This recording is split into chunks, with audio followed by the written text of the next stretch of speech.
कानपुर और गिरदोनवा में शदीद गर्मी हब्स के बायस शहरी गैस्ट्रो और डायरिया में मुब्तला होने लगे। तहसील हेडक्वार्टर में मरीजों के लिए अलहदा वार्ड कायम कर दिया गया।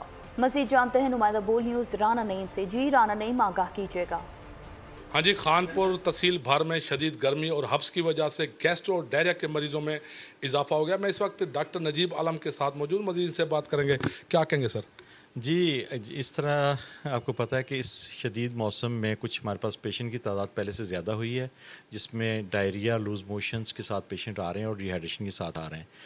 तो उनके लिए हमने अलहदा से एक वार्ड बना दिया है। तमाम अद्वियात मौजूद हैं, हमारा स्टाफ 24/7 वहाँ पर मौजूद है।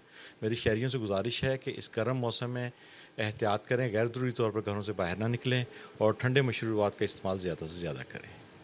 हाँ जी, आपने डॉक्टर नजीब आलम की बात से उनका यही कहना था कि शहरी घर से गैर ज़रूरी सफ़र ना करें। उनका यही भी कहना था कि जो होटल के खाना जाते हैं उनसे भी परहेज़ करें, गले सड़े फल खाने से भी परहेज़ करें, तो इस वबा से बचा जा सकता है। इसके अलावा इनका यही कहना था कि तहसील हेडक्वार्टर में एक अलहदा वार्ड कैम कर दिया गया, जहाँ पर आपका बहुत शुक्रिया। सब्सक्राइब करें और बेल दबाएं ताकि कोई खबर रह न जाए।